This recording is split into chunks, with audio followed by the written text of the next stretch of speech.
Keep it going. Keep it going.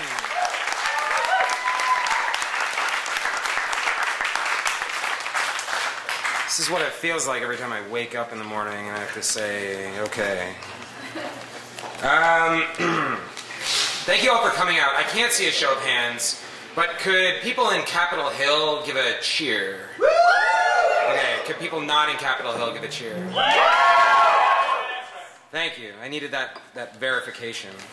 And that shows a lot of courage coming from other places. That's cool.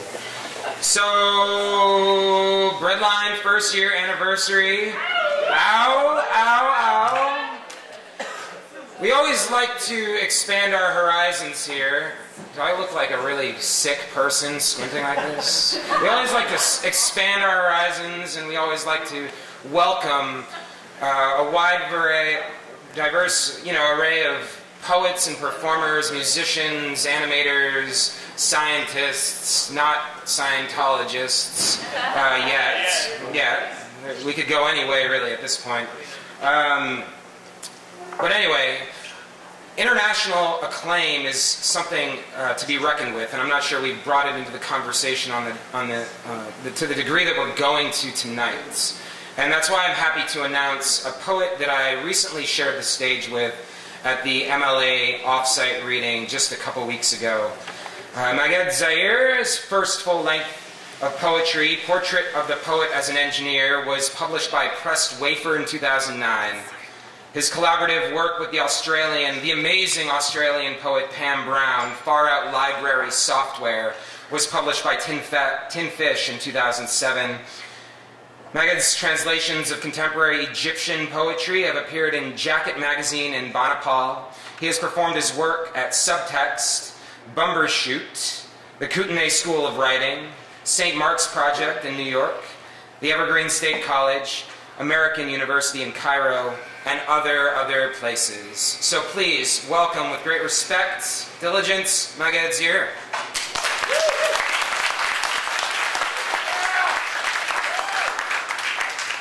Thank you. Yeah, thanks.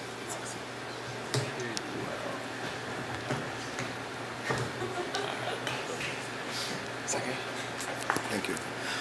I want to say thank you to Alex and Greg and Jeremy for bringing me here and for being patient, because I was supposed to read last August and I couldn't because I went to Cairo. And I want to thank you guys for being here. And I expected 5 people, Nadine and I, and Greg and Alex and Jeremy. So that is a testament for what you guys did, actually. Thank you. So it's really awesome to read with Nadine, and it's hard to follow her, so I'll try. And one thing is, like, when I went to Cairo, I spent about 3 months there, and this manuscript is from the stuff that I wrote while I was in Cairo. And in the manuscript is called Poems from a Revolutionary Summer. And I think the main reference, you probably would be obscure if I didn't say it, is "Sir, I'm here" is the first sentence uttered by Mubarak when he was on trial after he stepped down. So he stepped down, nobody heard anything from him, and that was the first thing he said. Okay, Poems from a Revolutionary Summer. Lost Seattle poem, mid-July 2011. With a bicyclist sense of entitlement, I am touching all the fire hydrants of the city. Cairo Poems, mid-July 2011 to the end of September 2011. In a city under deconstruction, where ghosts come and go, throwing stones at Michelangelo, there is longing in the streets, because why not? Love is mostly a misunderstood exercise, hanging out with quality nihilists. Everyone is catching up with everyone. Bad constitutions drag you down. Inside the square, a gondola. We are on a coffee break while the prosecution presents its case. Sir, I'm here. The journalists are jet-lagged and the graffiti artists are carrying the burden. There are sexual implications to everything. For example, a notebook can be described in its own paper. Yet, most immigrants will argue there isn't enough longing in the streets. A durable intellect in desire. A fragment about the right police, patriotic violence. We are the remaining communists in a postmodern version of everything. A durable intellect. Browsing comments about the riot police. We are the remaining communists in a postmodern version of everything. Elevators are for kissing, unless Cairo is in the background. We received orders to shoot. Instead, we left a good tip and disappeared. Exchanging compliments with minorities. The cab driver has his own exclusion algorithm. Despite the ruling elite, we can now park for free downtown and watch the masses engage kindly in border disputes.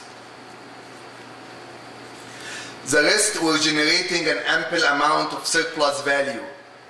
Meanwhile, we enjoyed our metro subscription, the hope it brings, all together with brochures and stuff.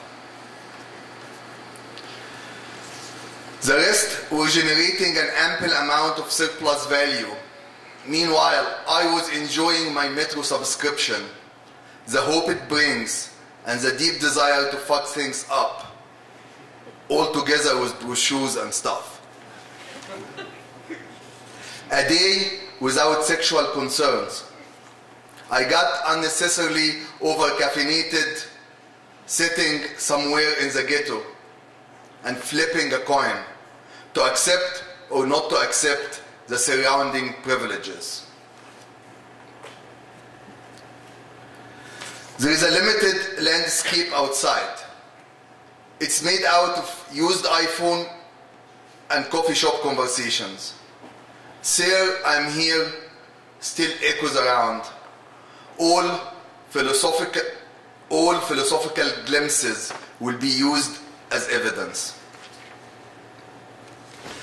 The coffee shop has its own class dynamics. We are outsiders though, with visual ambition and the desire to track the incomplete transformations of everything. Small disappointments go a long way. And like a soldier waiting for the morning's enemy, I'm congratulating myself since I have a good explanation for suffering and I can hang out here a little longer. You are not being cryptic enough. There is an implied 50% discount on nostalgia unless they step in and distribute the flyers. Intense window or aisle politics, counter-revolution road rage, and its promised piecemeal luxury. Bringing cheers to the park, mud has its own version of happiness. Bringing cheers to the park, mud has its own version of happiness. To tinker with your own political background while waiting for dinner. Listening to the noise at the coffee shop. The lovers are carrying the burden of each other's desire while playing hide and seek with the guards of the revolution.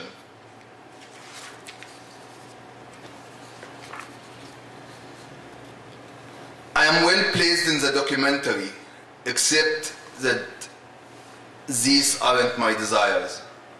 The military trucks are intriguing in their daily search for intimacy.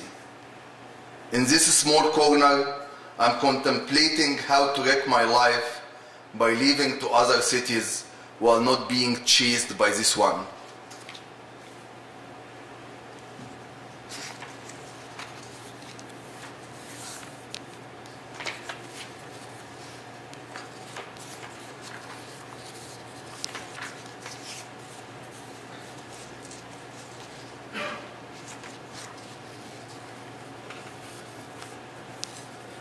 overpriced Last Supper will not help when the longing to be downtown starts. Airplane Poems, September 30, 2011. At departure time, I like having some unnecessary privileges, knowing that out there they are doing some serious microwaving, or being suddenly called sir. All this makes up for the sudden change in cuisines.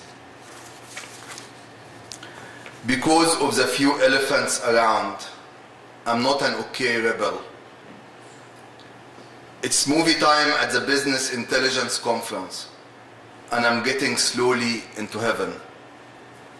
Seattle Poem and Thought, October 2011.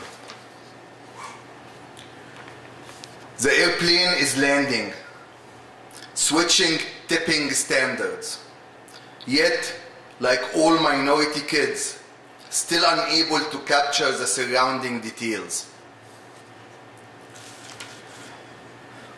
I'm thinking that one of capital's problems, other than its direct exploitation of people and their life and time, the terrible poverty and pain that has to be sacrificed for it to blossom, is its small-mindedness. Despite the great inventions made by capitalism, capital is very small-minded. It can only see profit and competition and fails to recognize the vastness of life. Thank you.